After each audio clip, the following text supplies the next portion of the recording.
31 दिसंबर 2024 की रात जहां पर पूरा देश पूरी दुनिया न्यू ईयर सेलिब्रेशन मना रही थी, वहीं पर ही लखनऊ के एक होटल में एक भाई ने अपनी ही सगी 4 बहनों और अपनी मां का अपने हाथों से कत्ल कर दिया। बेचारी बहुत तड़पी हैं आज।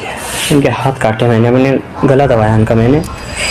और हैरानी वाली बात यह है कि इन सब को मारने में उसके बाप ने उसकी मदद की। अपने हाथ से मैंने मारा इन्हें, अपने बाप के साथ मिलकर क्या करूं। और मारने के बाद कातिल ने अपनी वीडियो बनाकर सोशल मीडिया पर अपलोड कर दी। मेरा नाम मोहम्मद अरशद है। आज बस्ती वालों की वजह से उनसे थक हार कर आज मजबूरी में हमने सबने पूरी फैमिली ने एक कदम उठाया है।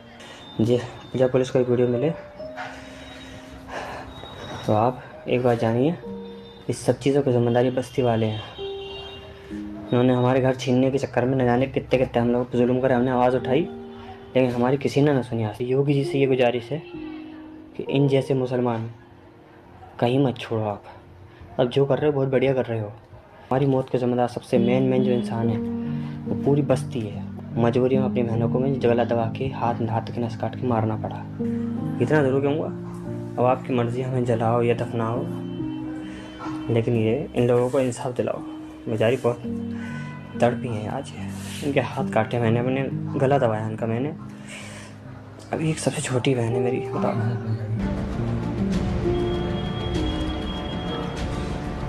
ये देखिए इनके हाथ की नसें कटी पड़ी हैं सब। ये देखिए, ये मरने वाली है, देख रहे हैं आप। और शायद सुबह तक मैं ये वीडियो देखने के बाद तुम सबको लग रहा होगा कि अरशद की यार आखिरकार ऐसी क्या मजबूरी रही होगी जिस वजह से अरशद ने अपनी ही सगी 4 बहनों को मार दिया, और मोहल्ले वाले कितने ही दरिंदे हैं जिस वजह से अरशद को ये कदम उठाना पड़ा। लेकिन सच्चाई तो कुछ और है। इस वीडियो में हम इस केस को बिल्कुल अपोजिट साइड से देखने की कोशिश करेंगे और जानने की कोशिश करेंगे कि आखिरकार अरशद और उसका बाप बदरुद्दीन आखिरकार कौन है, क्या है इनका इतिहास, और आखिरकार क्यों अरशद ने अपनी ही 4 बहनों और अपनी मां का कत्ल कर दिया। तो चलिए इस कहानी को शुरू से जानने की कोशिश करते हैं कि आखिरकार अरशद का बाप जिसका नाम है बदरुद्दीन, वो क्या करता था और कौन था। बदरुद्दीन पहले दिल्ली में रहा करता था, लेकिन वो दिल्ली से शिफ्ट होकर आगरा से 15 किलोमीटर दूर एक जगह पड़ती है जिसका नाम है इस्लाम नगर, वहीं पर ये शिफ्ट हो गया था। बात करें इसकी फैमिली की तो इसकी फैमिली में ये था, इसकी बीबी थी और उस बीबी से इसे एक लड़की पैदा हुई थी, लेकिन अनफॉर्चुनेटली इसकी बीबी की डेथ हो जाती है। तो अब इसकी फैमिली में बचते हैं सिर्फ इसकी बेटी और ये। तो ये अपनी बेटी की परवरिश करता है, बड़ा करता है, और 2014 में ये बेटी एक कश्मीरी लड़के से शादी कर लेती है। ये शादी 2-3 महीने चलती है, लेकिन 2-3 महीने के बाद ये बेटी को उसके ससुराल से ले आता है या फिर बेटी अपनी मर्जी से आ जाती है, ये कुछ कंफर्म पता नहीं था। लेकिन हाँ, ससुराल से ये बेटी अपने बाप के घर शिफ्ट हो जाती है। अब ये ससुराल में नहीं जाती। इट्स लाइक जैसे कि तलाक हो गया हो, लेकिन ये कंफर्म पता नहीं है कि तलाक हुआ था या नहीं हुआ था। इनके बीच कुछ लड़ाई झगड़े हुए शायद, उस वजह से ये बेटी अपने घर आ गई। ये जैसे ही घर आई कुछ दिनों तो ठीक रही, लेकिन अनफॉर्चुनेटली इसकी तबीयत ख़राब होना स्टार्ट हो गई। और तबीयत इतनी ज़्यादा ख़राब होना स्टार्ट हो गई कि जब ये रात को लेटती थी तो ये चीखें मारती थी दर्द के मारे, और वो चीखें इसके मोहल्ले वाले सुनते थे। तो ये कुछ दिनों लगातार चलता रहा, ये चीखती रही। अब इलाज कराया नहीं कराया ये इतना कुछ कंफर्म पता नहीं है, लेकिन ये चीखती रही दर्द के मारे, और एक दिन इसकी चीखें बंद हो गई। मोहल्ले वालों को कुछ लगा कि ये अब चीखती क्यों नहीं है रातों, क्योंकि मोहल्ले वालों को आदत पड़ गई थी उसकी चीखों की, वो रोज रात में चीखती थी। तो मोहल्ले वालों को लगा कि इसकी चीखें क्यों रुक गई। तो एक उनकी पड़ोस में एक आंटी है, मतलब रात को तो वो सो गई, जब वो अगली सुबह उठी तो उसकी अगली सुबह उसे देखने गई उसके घर, क्या आखिरकार माजरा क्या है, तबीयत वबीयत ठीक है, क्या है, क्या सब कुछ ठीक तो है। जब वो देखने गई तो उसकी आंखें फटी की फटी रह गई। उसने वो चीज देखी जो अनएक्सपेक्टेड थी। एक बाप अपनी बेटी की कब्र अपने घर पे ही खोद रहा था। अब उसने जाकर उससे पूछा कि बदरुद्दीन ये क्या कर रहे हो तुम। तो उसने कहा मेरी बेटी का इंतकाल हो गया, मैं अपनी बेटी को दफनाना चाहता हूँ अपने ही घर में। तो उसने कहा ये गलत है, जब कब्रिस्तान आपके पास में ही है तो वहां जाके दफनाओ, तुम अपने घर में ही क्यों दफना रहे हो। तो उसने उसकी नहीं मानी। फिर वो अपने घर गई, अपने बेटे से कहा कि तू ही कुछ समझा दे। तो उस बेटे ने उस मोहल्ले वाले जितने भी होते उसके एक मेन आदमी होते 3-4 लोग, तो उनसे जाके कहा कि ऐसा ऐसा माजरा है। तो वो मोहल्ले वाले लोग इसके घर आए, क्योंकि ज़्यादा लोग नहीं आ पाए मोहल्ले वाले, क्योंकि ये इसका मिजाज कुछ ऐसा था, ये किसी से मतलब ही नहीं रखता था मोहल्ले वाले से। किसी से कोई बातचीत नहीं, किसी से कोई फालतू ना लड़ाई ना झगड़ा, किसी से कोई मतलब ही नहीं रखता था। तो इसीलिए 4-5 ही लोग इकट्ठा हुए, फिर इसे कन्विंस करा कि अपनी बेटी को तुम कब्रिस्तान में दफना दो। तो इसके जनाजे में भी बेटी के 7 से 8 लोग थे बस। इसके रीज़न मैंने आपको बताया कि ये मोहल्ले वाले से कुछ लेना देना नहीं रखता था, इसीलिए इसके जनाजे में भी, इसकी बेटी के जनाजे में बहुत कम लोग आए थे। थोड़े दिनों ऐसे ही चला, फिर बदरुद्दीन ने दूसरी शादी कर ली और दूसरी शादी से इसे एक बेटा और 4 बेटी पैदा हुई। तो बेटे की थोड़ा बड़ा हुआ, परवरिश हुई, ऐसे इनके घर में चलता रहा। जब बेटा बड़ा हुआ तो बेटी की कर दी शादी, जिसका नाम था अरशद। ये जो वीडियो में आजकल वायरल चल रहा है, यही अरशद था इसका बड़ा बेटा, जिसकी शादी कर दी। शादी सब कुछ ठीक रहा, लेकिन 2 महीने बाद इसकी बीबी घर छोड़कर चली गई परमानेंटली। ऐसा क्यों हुआ? क्योंकि इनके घर में माहौल कुछ ऐसा था कि 2 महीने तक तो उसने सहन करा। इसके घर में ऐसा माहौल था कि लेडीज़ को 0 इज्जत दी जाती थी। अरशद मारपीट करता था अपनी बहन के साथ, अपनी माँ के साथ, यहाँ तक अपनी बीबी के साथ भी मारपीट करता था। और जो उसके ससुर जो बदरुद्दीन है, वो अपनी बहू पर ही गलत निगाह से देखते थे। तो ये सब कुछ उससे सहन नहीं हुआ। वो एक दिन तंग आकर अपनी सास से पूछती है कि इस घर में चलता क्या है आखिरकार। तो जो बदरुद्दीन की बहू थी दूसरी वाली, तो उसने कहा अरशद की बीबी से कि अगर तुझे जिंदा रहना है तो यहाँ से चली जा, बेटर यही होगा कि इस घर को छोड़कर तू चली जा। ये सुनकर वो थोड़ी डर गई और वो अपने घर चली गई। ये सारा माजरा उसने अपनी माँ से बताया, अरशद की जो बीबी थी। तो उसकी माँ ने कहा कि तुम्हें कोई ज़रूरत नहीं है उस घर में जाने की। तो वो परमानेंटली अपने घर में शिफ्ट हो गई। कुछ दिनों बाद तलाक हो गया और इनका अब ऐसे ही चल रहा था। तो इनका कुछ दिनों ऐसे ही चलता रहा और ये ना मोहल्ले वालों से कुछ बोलचाल नहीं रखते थे, ना आना ना जाना कहीं भी। और मोहल्ले वालों को द्वारा बताया गया कि ये ना बिल्कुल अलग ही चलते थे। मुस्लिम उसमें रहते थे ये मोहल्ले में, तो सारे लोग नमाज़ पढ़ने जाते थे। इनके घर से कोई नमाज़ पढ़ने भी नहीं जाता था। और इनके घर में जो बेटियां थी तो उन्हें कैदी बना के रख लिया जाता था। मोहल्ले वालों का ये कहना था कि ना ही कभी घर से बाहर निकलना, कुछ भी हो, मरो जियो, तुम घर से बाहर नहीं जाओगे। ये माहौल था इनके घर का। और अक्सर इनके घर से मार पीट की, रोने धोने की आवाज़ें आती रहती थी। तो इस वजह से मोहल्ले वालों ने अपने घर से थोड़ी दूरी बनाकर रखी इन लोगों से, इसी मिजाज के कारण। तो ये जब ये कत्ल हुआ, कत्ल होने के बाद अरशद की एक वीडियो वायरल हो रही है जो ऑलमोस्ट सब लोगों ने देख रखी है। तो उसमें ये बताता है कि मोहल्ले वालों ने मेरे घर पर कब्जा कर लिया है और हम इस वजह से होटल में आए हैं। हमारा आधा प्लॉट तो छीन लिया, आधा भी छीनना चाहते थे। तो चलो इस बात पे कितनी सच्चाई है ये भी जान लेते हैं। बदरुद्दीन का जो घर था वो था 100 गज का, जिसमें से 50 गज की जमीन बदरुद्दीन ने अपने पड़ोसी जिसका नाम था अलीम उसे बेच दी थी। तो बेचने के टाइम जो रकम तय हुई थी वो थी 7 लाख।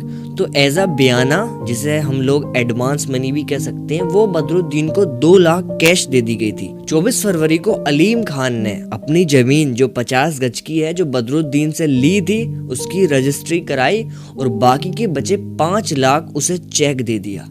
तो कब्जे वाली बात तो कहीं से कहीं तक कोई साबित ही नहीं होती है कि हमारे घर पर कब्जा कर लिया गया। मोहल्ले वालों से भी इस बात पर तहकीकात करी गई कि कोई कब्जे वाला सीन था क्या ऐसा, तो उन्होंने साफ इनकार कर दिया कि हमारे सामने आज तक ऐसी कोई बात ही नहीं आई है कब्जे वाली। मोहल्ले वालों से ये भी पता चला कि ये बाप और बेटे दोनों फेरी लगाकर कपड़े बेचते थे, जिससे इनके घर का गुजारा चलता था। कोई भी मोहल्ले से आना जाना नहीं, किसी से कोई बातचीत नहीं रखते थे। मोहल्ले वालों ने कहा है कि हमसे तो कोई इतना ज्यादा बातचीत ये रखता नहीं था। इनके खुद के ही घर में इनके विवाद होते थे, कभी लड़ाइयाँ हो रही हैं, कभी झगड़े हो रहे हैं, कभी मारपीट की आवाज़ें आ रही हैं, यही चलता रहता था इनके घर में। इन्हीं सब के बीच अरशद के बाप की वीडियो जो बदरुद्दीन है, उसकी वीडियो वायरल होना शुरू हुई। एक सोशल मीडिया पे एक वीडियो थी जिसमें उन्होंने ये बताया है कि ये मोहल्ले वाले लोग मुझे बहुत परेशान कर रहे हैं, मतलब मैं धर्म परिवर्तन करना चाहता हूँ, इसीलिए ये मोहल्ले वाले लोग मुझे परेशान कर रहे हैं और अभी आने वाली 16 तारीख में ये मुझसे बेफालतू का लड़े हैं। लोग मेरे परिवार को बहुत ज़्यादा 17 साल से तंग कर रहे हैं। वो अब मैं बहुत ज़्यादा परेशान हो चुका हूँ। मैंने कितनी ही बार पुलिस को कंप्लेंट की, लेकिन पुलिस कंप्लेंट होती है, जहाँ पुलिस चौकी पे बात आती है, चौकी पे आके वो दम तोड़ देती है, उसकी कोई कार्रवाई नहीं पाती चौकी से।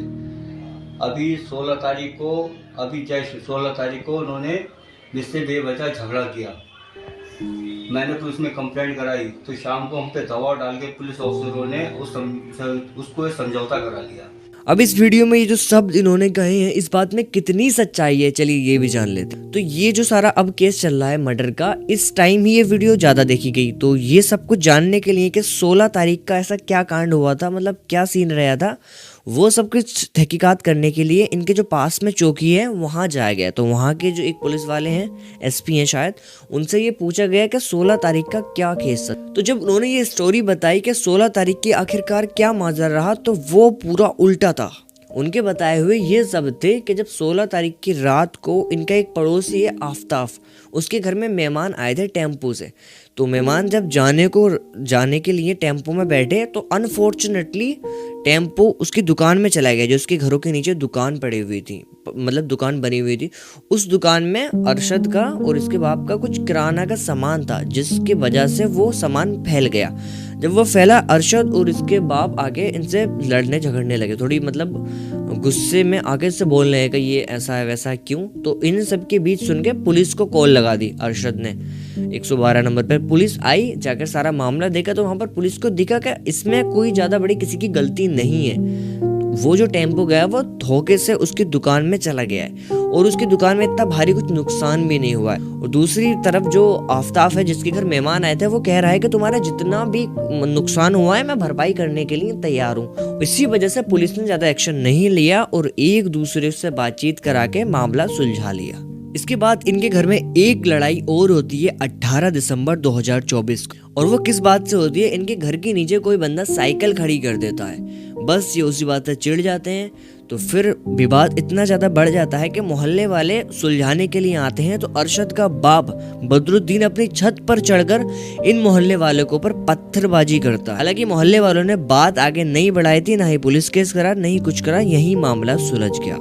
इसके बाद इनकी फैमिली अचानक से गायब हो गई। लेकिन गायब होने से पहले 25 दिसंबर 2024 को एक IGRS, एक उत्तर प्रदेश द्वारा बनाया गया एक पोर्टल है जिसमें तुम अपनी शिकायत दर्ज कर सकते हो। और जब शिकायत वो ऑफिसर के पास पहुंचती है तो वो ऑफिसर तुम्हें कॉल करते हैं और तुमसे पूछते हैं कि क्या शिकायत है, और वो तुम्हारी बात सुनकर तुम्हारी शिकायत का समाधान निकालते हैं। तो ऐसे ही 25 दिसंबर 2024 को अरशद ने एक लेटर लिखा और उस लेटर में लिखा था कि हमें मोहल्ले वाले बहुत परेशान करते हैं और इन्हीं परेशानी से भागने के लिए हम अपना धर्म परिवर्तन करना चाहते हैं, यानी कि मुसलमान से हम हिंदू बनना चाहते हैं और हमारे घर की जितनी भी जगह है वो हम मंदिर की चैरिटी में दान करना चाहते हैं।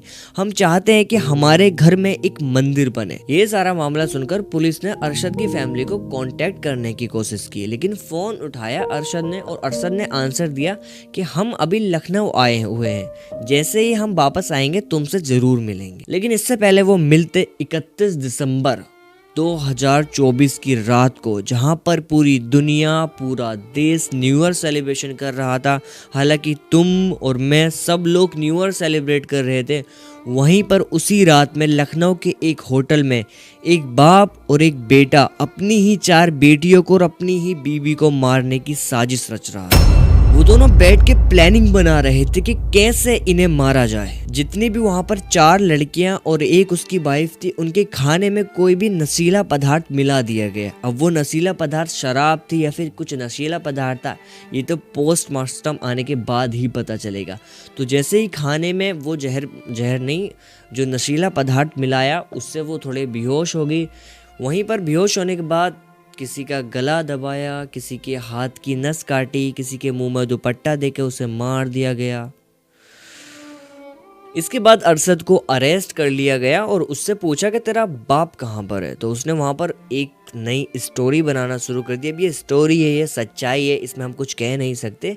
वो कह रहा है कि मेरा बाप अब मरने के लिए गया है, मतलब सुसाइड करने के लिए गया। वही सब चीज़ें देखकर लखनऊ पुलिस ने बहुत ढूंढा उसके बाप को, लेकिन आज तक वो ना ही जिंदा मिला है और ना ही उसकी कोई डेड बॉडी मिली है। उसकी तलाश आज भी जारी है। तो जैसे ही वो मिलता है उससे पूछा जाएगा कि आखिरकार तूने ऐसा क्यों कदम उठाया, क्यों अपनी बेटियों को मरवाया, क्यों अपनी बीबी को मरवाया अपने बेटे के हाथ। क्या जो तेरा बेटा कह रहा है वो सच्चाई है या फिर झूठ है। तो ये अभी केस का पूरा फाइनल पता नहीं चला है। आखिरकार सच्चाई क्या है वो तो जब भी पता चलेगी जब इसका बाप मिल जाएगा। तो ये स्टोरी थी एक दर्दनाक स्टोरी जिन्हें सुनकर मेरे भी रोंगटे खड़े हो गए थे, और आई होप आपके भी हो गए होंगे।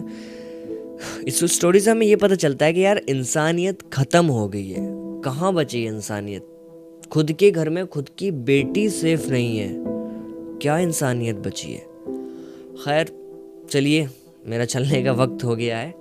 मेरे चैनल पर ऐसी ही वीडियो आती रहती हैं। इस वीडियो के थ्रू तुम्हें थोड़ी नॉलेज मिली, थोड़ी रिस्पेक्ट मिली है, थोड़ी सी वैल्यू प्रोवाइड हुई, तो मेक श्योर सब्सक्राइब कर लेना।